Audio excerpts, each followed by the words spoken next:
Welcome back to Sean's Fit Garage, where we fix cars and we fix ourselves. Today we are going to be fixing the Honda Ridgeline. Just in case if you guys want to know, I get most of my parts from Rock Auto. Not sponsored by them, but I would love to be. Just because they have a plethora of parts you can get from, like for my Suburban in general, I do AC Delco or GM actual parts, and they have all those. And for Hondas, they have great parts also. So I have all my motor mounts and transmission mounts. This is probably going to be a two-part video because I don't have a lot of time today, but I'm going to knock out the transmission mounts first. So let's bring in the truck.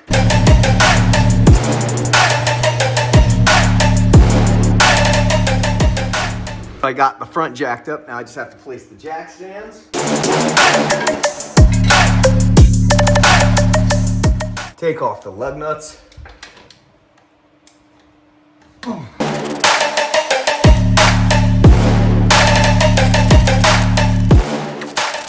Now it's time to put on some gloves and remove the tire.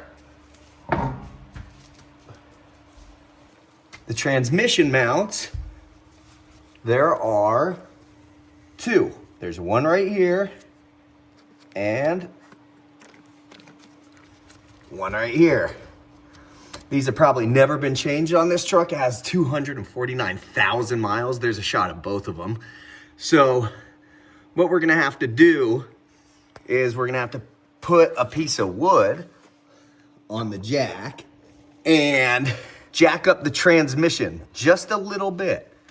Pull these two bolts off right here. There's one here and one further back here. And then there's two nuts underneath here, one here on the frame. And we're gonna go one at a time. So we're gonna start with this one. To remove these bolts, you need a 14 millimeter. Bolt number one. Nut number one, I'm sorry.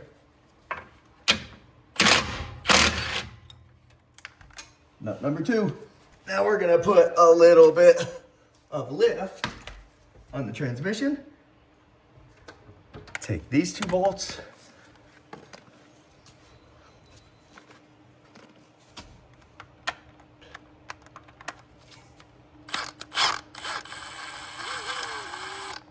There's one. Here's number two.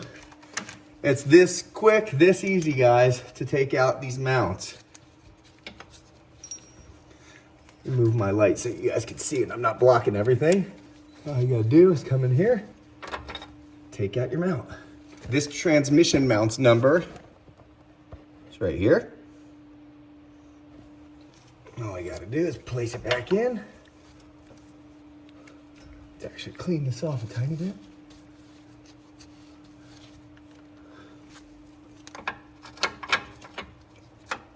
There we go. The part's in. Now we just want to stick our bolts back. Make sure you tighten these by hand at first. You always want to start tightening bolts to make sure that they're threaded correctly by hand. Don't use a power tool just to speed this process up at first.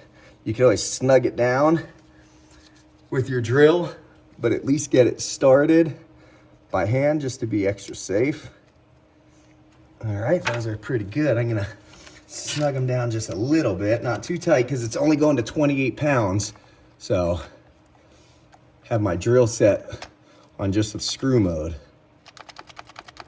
There we go.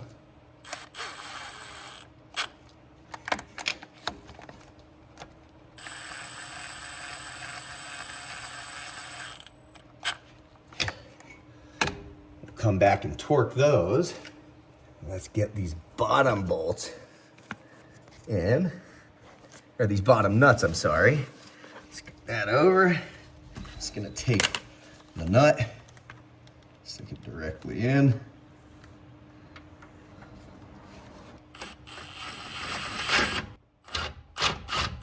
Now it's time to grab your torque wrench, torque these down to 28 foot-pounds.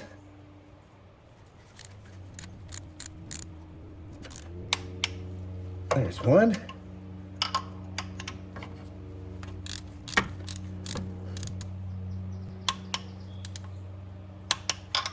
Just double check. Okay, 28. We got to do the same for the bottom.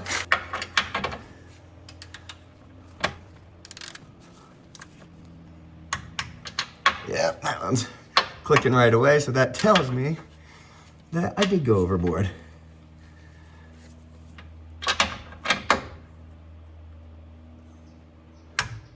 Okay, didn't go overboard on the back one. Check this front one again, just to double check.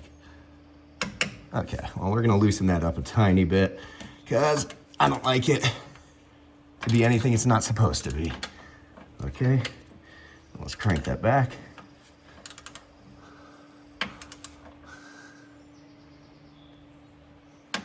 Almost there.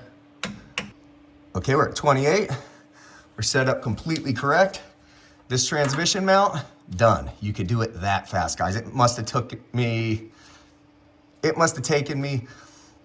10 minutes, and that's with filming, moving the camera, setting up the light, everything. This is a super, super easy maintenance item that will keep your car running great. Like all the other things I do, this is quick and easy. Let's start knocking out this front one.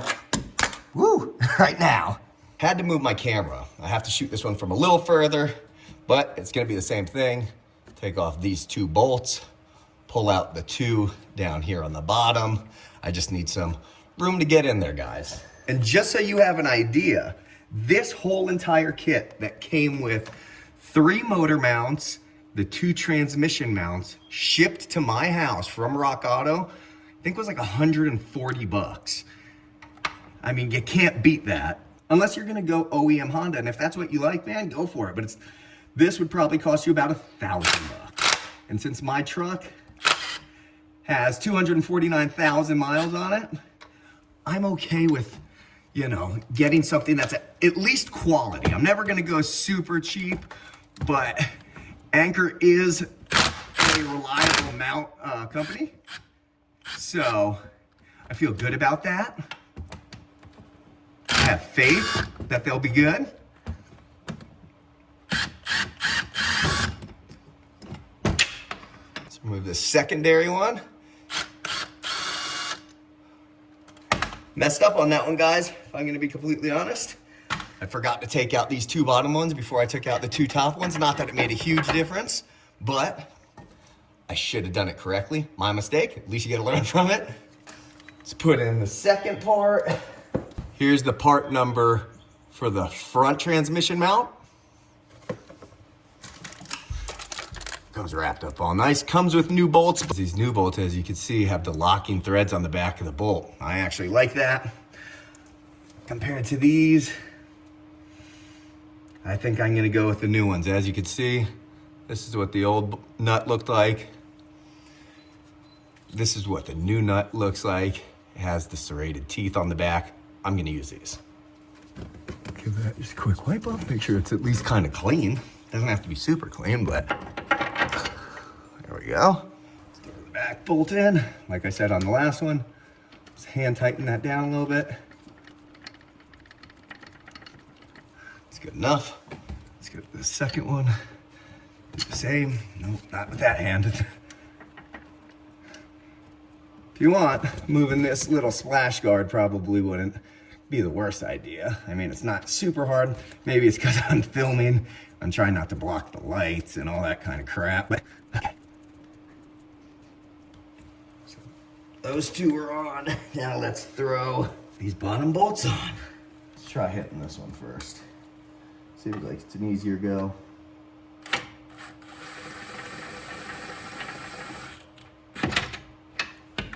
There's one. Maybe by putting that one down, it may have shifted this one a little bit more to the center.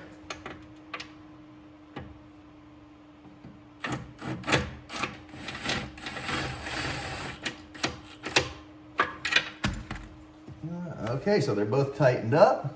Now we just got to torque them down. Once again, 28 foot-pounds on all of them. So if you're hearing some noise when you're shifting from park to reverse, or for me, I only need one on the passenger side. I think the one in the front and the one in the rear are actually fine, but I figure if I'm going to switch one mount, might as well switch all of them. I feel it's like the same thing if you're doing like a CV axle. If you're switching one CV axle, switch both. If you're switching one sway bar link, switch both. It's just what you do, or else you're gonna end up wearing your new one faster than you'd probably like to because your old one, well, it's old. So it's gonna have a little bit more play, which is gonna cause more play on the other end. I've said it before on this channel, one thing my dad always taught me, and he's not a mechanic, he's a stunt guy in all honesty, but he was a surfer and he does like to build things. And he always said, do it right or do it twice. So whenever I'm taking care of my cars or I'm taking care of really anything, I would rather spend my time to fix it right the first time. So I didn't have to go back in and spend more time by fixing it twice. Just doesn't really make much sense to me. Okay.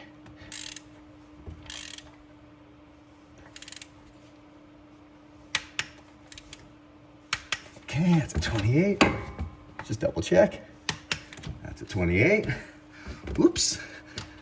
Let's torque down the bottom ones. Almost there. There's 28. All right. The same on this rear.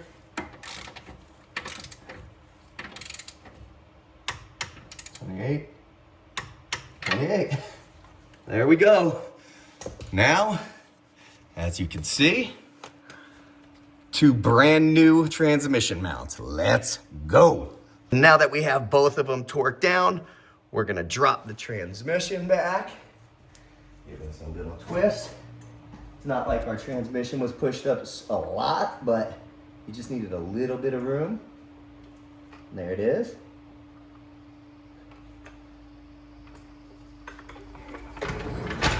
Now all we gotta do is put the wheel back on, and we're done.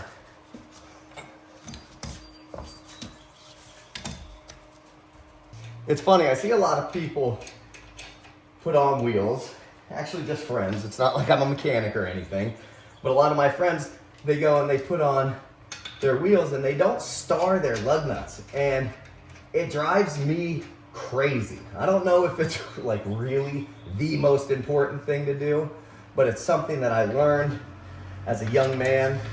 I mean, I think every young man should at least know how to change a tire. I didn't learn how to do all this kind of stuff until just recently, and the truth is the only reason I've been able to start fixing cars like this is because I realized anybody can do it.